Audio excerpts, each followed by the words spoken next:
folks.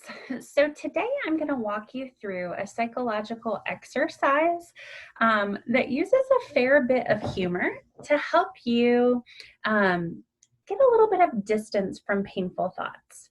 So perhaps you're a really anxious person as of late, as many of us are, and you are finding that there are some worries that are coming into your brain that just won't leave. They might even be very realistic worries at times, and that's okay. Or maybe you have been down on yourself as of late and just feel like because you're pulled in 1,000 different directions, that everything you do, you're doing poorly, and you're having all of these self-critical thoughts, feeling like a failure. This type of technique tends to be really helpful with these thoughts.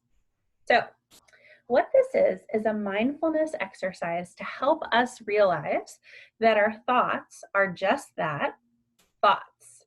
They are not facts, they are not truths, they are not absolutes, even though sometimes thoughts can contain truths and can contain facts.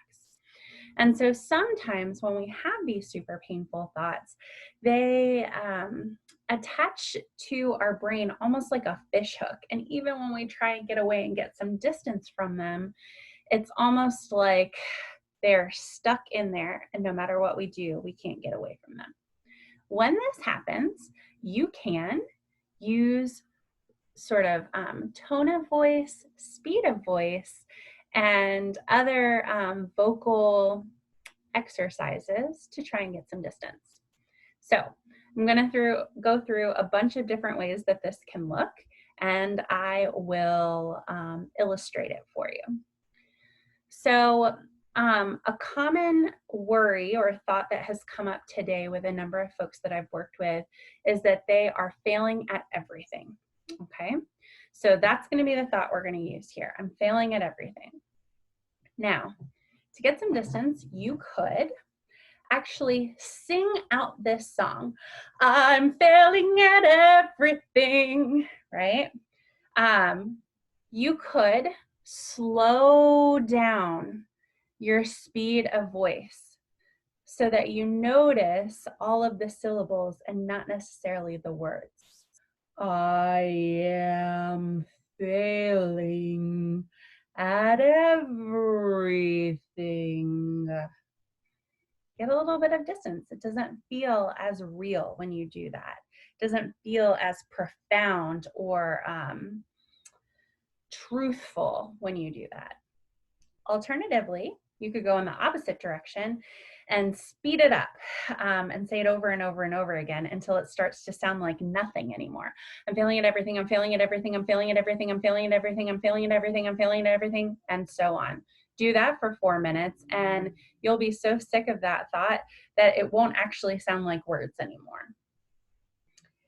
Another thing that a lot of people have quite a bit of success doing is actually imagining that someone else, a cartoon character, a political figure that they don't like or trust, a SpongeBob SquarePants, Kermit the Frog, a news reporter, whatever, that they're actually saying this thought to them.